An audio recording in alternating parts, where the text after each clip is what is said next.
ನಮ್ಮ ರಾಮನಗರ ತಾಲೂಕಿನ ದಾಸೇಗೌಡನದೊಡ್ಡಿಯಲ್ಲಿ ಬಹಳ ದಿನಗಳಿಂದ ಸಾಕಷ್ಟು ಹಣಗಳನ್ನ ಹೂಡಿಕೆಯನ್ನು ಮಾಡಿ ಆಂಜನೇಯನ ಒಂದು ಆರ್ಚ್ಗೆ ಈ ಭಾಗದ ನಮ್ಮ ಎಲ್ಲ ಗ್ರಾಮಸ್ಥರು ಸಾಕಷ್ಟು ಶ್ರಮವನ್ನು ಪಟ್ಟು ಇವತ್ತು ಆರ್ಚ್ನ ಉದ್ಘಾಟನೆಯ ಒಂದು ಕಾರ್ಯಕ್ರಮದಲ್ಲಿ ಸನ್ಮಾನ್ಯ ಕುಮಾರಣ್ಣವ್ರಿಗೂ ಕರೆದಿದ್ರು, ನನಗೂ ಕರೆದಿದ್ರು, ಇಬ್ಬರು ಬಂದಿದ್ದೇವೆ.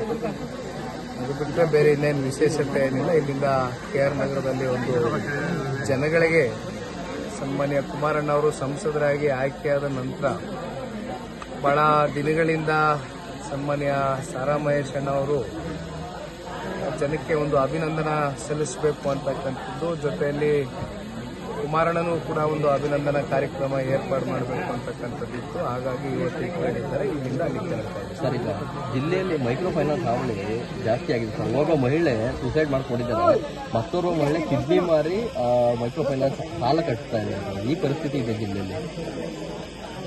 ಇವತ್ತು ತಾವೇ ನೋಡ್ತಾ ಇದ್ದೀರಾ, ಜಿಲ್ಲೆ ಅಷ್ಟೇ ಅಲ್ಲ ಇಡೀ ರಾಜ್ಯದ ಪರಿಸ್ಥಿತಿಗಳು ಏನಾಗಿದೆ, ಆರ್ಥಿಕ ಸ್ಥಿತಿಗತಿಗಳು ಇವತ್ತು ಜನಸಾಮಾನ್ಯರದು, ಅದರಲ್ಲೂ ಇವತ್ತು BPL ಕಾರ್ಡ್ ಹೋಲ್ಡರ್ಸ್ ಏನಿದ್ದಾರೆ, ಆರ್ಥಿಕ ಪರಿಸ್ಥಿತಿಗಳಲ್ಲಿ ಏನು ಸಾಕಷ್ಟು ಸಮುದಾಯಗಳು ಹಿಂದುಳಿದಿದೆ, ಅವರ ಪರಿಸ್ಥಿತಿಗಳು ಇವತ್ತು ಏನಾಗಿದೆ, ಜೊತೆಯಲ್ಲಿ ಆರೋಗ್ಯದ ಏರುಪೇರುಗಳಾದಂಥ ಸಂದರ್ಭದಲ್ಲಿ ಇವತ್ತು ಜನಗಳು ಎದುರಿಸ್ತಾ ಇರತಕ್ಕಂಥ ಇವೆಲ್ಲವನ್ನ ನೋಡಿದಾಗ ಸಾಕಷ್ಟು ಸವಾಲುಗಳು ಇವತ್ತು ಸರ್ಕಾರದ ಮುಂದೆ ಇದ್ರೂ ಕೂಡ ಸರ್ಕಾರ ಯಾವುದೇ ರೀತಿ ಜನಸಾಮಾನ್ಯರಿಗೆ ಸ್ಪಂದಿಸ್ತಾ ಇಲ್ಲ ಅಂತಕ್ಕಂಥದ್ದು ಬಹಳ ಸ್ಪಷ್ಟ. ಕರೆಂಟ್ ಸರಿಯಾಗಿ ಕೊಡ್ತಾ ಇಲ್ಲ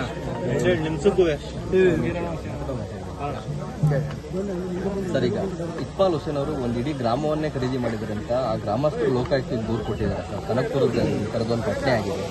ನಿನ್ನೆ ದಿನ ಪತ್ರಿಕೆಗಳಲ್ಲಿ ನಾವು ಎಲ್ಲ ಓದಿದ್ದೇವೆ, ಸಾಕಷ್ಟು ಇವತ್ತು ಈ ಭಾಗದ ಶಾಸಕರ ಮೇಲೆ ಹತ್ತತ್ರ 67 ಎಕರೆಯಷ್ಟು ಜಮೀನು ಇವತ್ತೇನು ಹಲವಾರು ವರ್ಷಗಳಿಂದ ಉಳುವವನೇ ಇವತ್ತು ಜಮೀನಿನ ಒಂದು ಒಡೆಯ ಅಂತಕ್ಕಂಥದ್ದನ್ನ ಇವತ್ತು ನಂಬ್ಕೊಂಡು ಸಾಕಷ್ಟು ಇವತ್ತು ತೆಂಗನ್ನ ಹಾಕಿರ್ತಕ್ಕಂಥದ್ದು ಇರ್ಬೋದು. ಈ ರೀತಿ ಸಾಕಷ್ಟು ಕೃಷಿ ಚಟುವಟಿಕೆಗಳು ಮಾಡಿ ಪ್ರತಿನಿತ್ಯ ಅವರ ಜೀವನವನ್ನು ಬದುಕನ್ನು ಕಟ್ಕೊಳ್ತಕ್ಕಂಥದ್ದು, ಜೀವನವನ್ನು ಸಾಗಿಸ್ತಕ್ಕಂಥ ರೈತರಿಗೆ ಇವತ್ತು ಈ ಭಾಗದ ಶಾಸಕರು ಹತ್ತತ್ರ 67 ಎಕರೆಯಷ್ಟು ಜಮೀನು ಇವತ್ತು ಅವರಿಂದ ಯಾವ ರೀತಿ ಲಪ್ಟಾಯಿಸಬೇಕು ಅಂತಕ್ಕಂಥದ್ದು ಭಾಳ ಒಳಗಡೆನೆ ಒಳಸಂಚು ನಡೆಸಿ ಇವತ್ತು ಅದೆಲ್ಲ ಬಹಿರಂಗವಾಗಿ ಇವತ್ತೇನು ಪತ್ರಿಕೆಗಳಲ್ಲೂ ನಿನ್ನೆ ದಿನ ನಾವೆಲ್ಲರೂ ಓದಿದ್ದೇವೆ.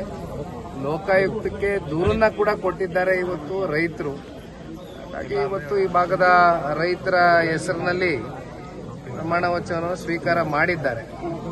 ಆದರೆ ಇವತ್ತು ಏನು ಮಾಡ್ತಾ ಇದ್ದಾರೆ ಈ ಭಾಗದ ತಾಲೂಕಿನ ಜನತೆಗೆ ಅಂತಕ್ಕಂಥದ್ದು ಬಹುಶಃ ಮುಂಬರ್ತಕ್ಕಂಥ ಚುನಾವಣೆಗಳಲ್ಲಿ ಜನ ಇದನ್ನ ಮನಸ್ಸಿನಲ್ಲಿ ಇಟ್ಕೊಂಡು ಉತ್ತರ ಕೊಡ್ತಾರೆ ಅಂತಕ್ಕಂಥದ್ದು ನಾವು ಭಾವಿಸ್ಬೋದು. Thank you.